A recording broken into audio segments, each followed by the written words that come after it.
Welcome to Think Big with Dan and Qasim. Join hosts Dan Melnick and Qasim Masood as they explore big ideas, limitless possibilities, and engage with visionaries, entrepreneurs, and thought leaders who dare to dream big, get inspired, motivated, and find practical tips for personal growth.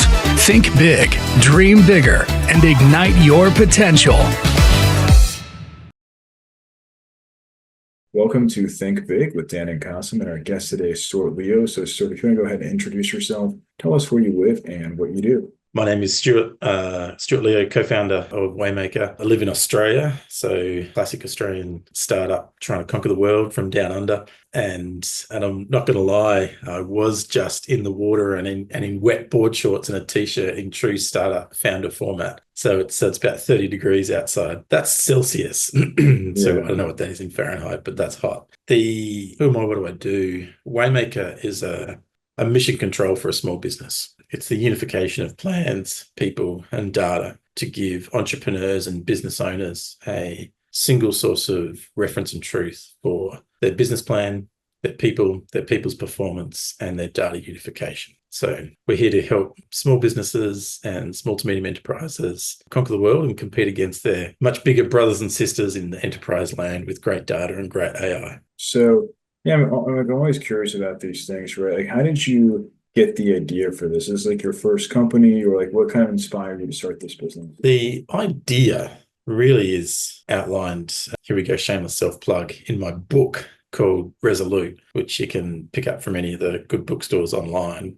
And the idea comes from this need in a business and a boardroom to have both a way of leading and managing, a common system of understanding. You might think of a football team on a football field, a la Dallas Cowboys. They've got a set of playbooks. They're all coming from the same playbook to make those plays and score the touchdowns, win the game. A business needs a common language in how they run their business, lead and manage their business. But most importantly, a business needs a common and unified set of data points to know the truth about what's going on in the business. And so those two things, the way to run the business and the data to make it happen, Waymaker, is really what we're doing at Waymaker. And there is a story behind that, which I'm more than happy to share. And it comes, and this is the story from the book Resolute. And so if you like, I'll jump in and talk about that. How's that sound? Please. So there's two parts to the story because it comes from, I'm Australian and we have two great friends, at least in the world, the United States and the English. English are our overlords, really, for king and country. But the story starts actually with the Americans, with our fellow countrymen in the US. And it starts with JFK back in the 1960s. And in Resolute, I tell the story of how the world is on the brink of World War III. It's 1961. Russia's got missiles pointed at the US, and the US are hovering the finger over the big magic red button, and the world is on the precipice of nuclear war. And they're there because of a great failure, which turned into a great success, where the great military failure was the Bay of Pigs, where if you remember from high school or college studying your American history, yes, the great American superpower went, hey, we can take out Che Guevara. He's just a bunch of guerrillas. Let's send everybody in and take over Cuba. And actually, no disrespect to you, you kind of got your butts handed back to you and sent packing. And it was a great military failure. And so JFK, true to his credit as a president, stepped back and said, why did the world's great superpower who won World War II just get a walloping from a bunch of poorly trained guerrillas with AK-47s in the jungle? And the result of that inquiry, sorry to bring up, bad news, but it's a good story. It's a good story. And the result of that moment in time was that it was clear that the Navy weren't talking to the CIA, talking to the Marines too. And you get the picture. The different departments weren't talking to each other. Data coming from the conflict was taking too long to come back from different places. And the commander-in-chief could not make an objective decision on what was going on. And so chaos ensued. And the result of that was a congressional order to create a new process. And quite literally, JFK dug a bunker under the West Wing and built a situation room. And it's actually called in the White House the JFK conference room, and about 300 to 600 odd square foot of room. And we all know it as mere civilians from watching people like Obama take down Osama, and we've probably seen it in 1,000 war movies coming out of Hollywood. This situation room where all the data that matters for effective leadership and management comes into this single place. And in that situation room, you have the capacity to lead and manage. Does that make sense? Yeah. And so from the mid-1960s, every special operation, domestic and international, has been run from that mission control, and genuinely very successfully. And so JFK made that decision sitting behind the Resolute desk, which is the title of the book. And why is the Resolute desk important? So there's three parts to this story I'm telling to kind of bring it all together. The Resolute desk is important because JFK was the first president to bring that presidential desk, the Resolute desk, and put it in the Oval Office. Yet it had been sitting literally in a warehouse or a back room for about 100 years. And the Resolute desk stands for something. Like today, I say that, that it's the presidential desk. Well, I'm hoping you know that that's the presidential. Yeah, of course, yeah. And it's quite famous as a desk. You see that desk, you see it in the Oval Office. You know exactly it's the White House. And it also has some bad things that have happened in the 90s, but yeah. Yeah. What was that movie? National with Nick. What's his name? Anyway, step that. Going off track. So the Resolute desk was brought in by JFK, and it's a fancy desk, but the desk stands for something. And it comes because back in the 1840s, there was a British warship called HMS Resolute, and it was out in the Arctic searching for whales for whale oil. I mean, we're 100 and something years later, and you can, like 150, almost 200 years later, all the same geopolitical issues remain. You've got this HMS, so British naval ship in the Arctic searching for oil, whale oil. Why? Because that's what powers the economy back in the mid-1800s. It gets stuck in the ice.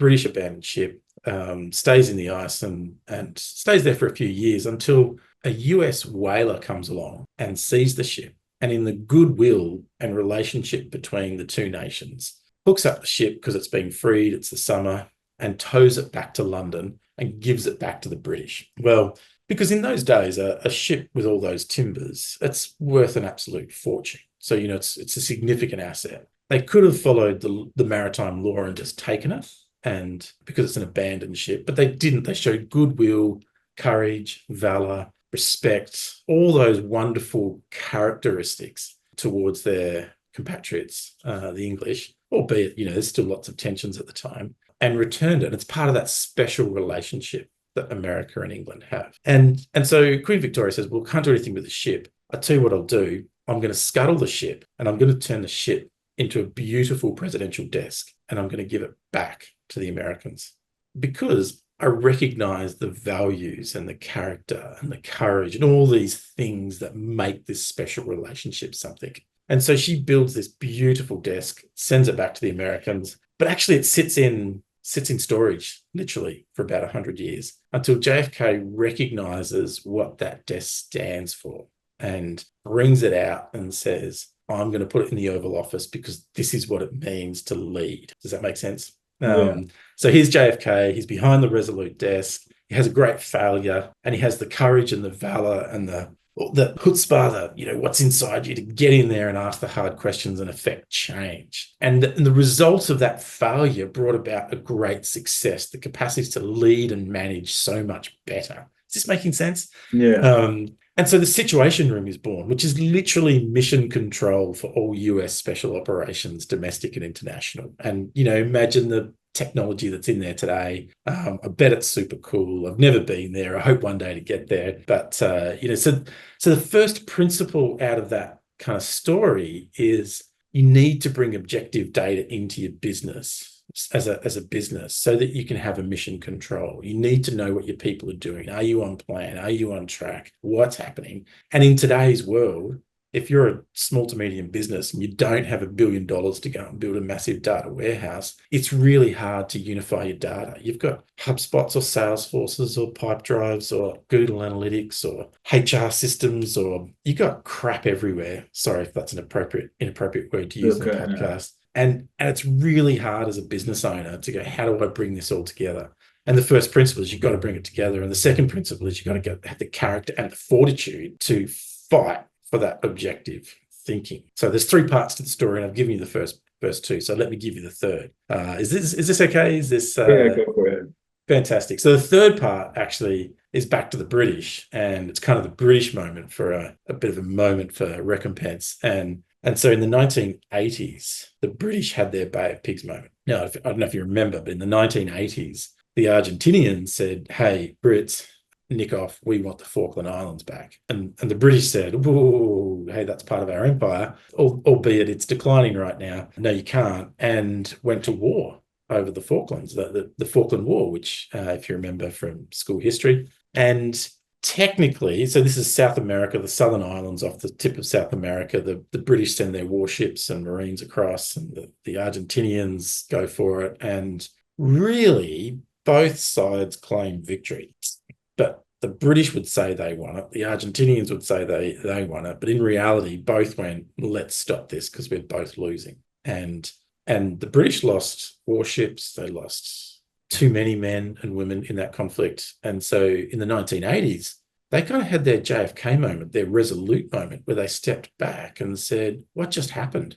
We're the great British Empire. The sun never set on our empire. How does a small number of South America, I don't know why it's always South America that's teaching them a lesson, but hey, how does a small number of South Americans, hand the great British Empire a butt whipping and send us back home, albeit we protected our lands, but at what great cost? And so a great inquiry ensued. And they said the way we are doing battle planning no longer works for the coming 21st century. And they were still working in battle planning the way they were in World War II, which was sort of Montgomery's tidy battlefield, which you can read up on later. But the reality was they had this very top-down command and control.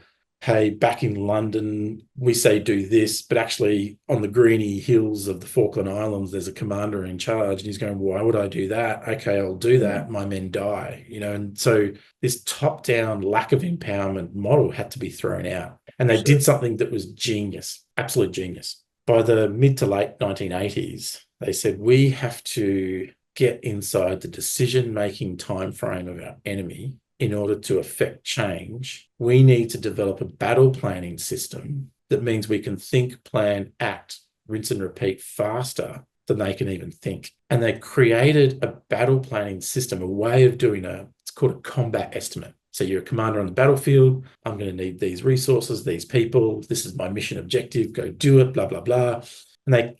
So the way they do a combat estimate, which is the same as a business plan in our world. So I need to achieve this objective with these people, with these resources in this time frame. Exact same thing. They turned around and went, we're going to just teach you how to ask a small number of questions. And if you ask and answer these small number of questions, you will achieve the most effective course of action on the battlefield. And if you do that process, then you can communicate back to HQ or to other parts of the military and who you need, exactly what you need. And so they developed something called the 7 questions.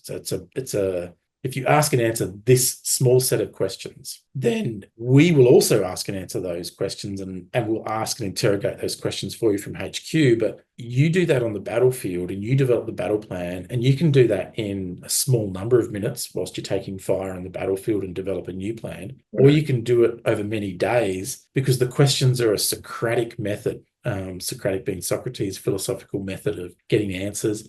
So they went all the way back to Socrates in the 2,000 years before Christ and went, here's the Socratic method of interrogating a moment with constructive thinking. And they tested that in the late 80s, early 90s, found it to be enormously successful. And by 2002, instituted that as the method for battle planning. And to this day, if you go through leadership training, to do a battle plan, you'll learn to ask these small number of questions. Now, I came across that in about 2010-ish, 10, 15 years later, and loved that story about rapid agile thinking as the world was falling into technology and agile thinking. And so when you put all those pieces together, and I'm passionate about family business and small to medium business, the big end of town, Jeff Bezos is fine.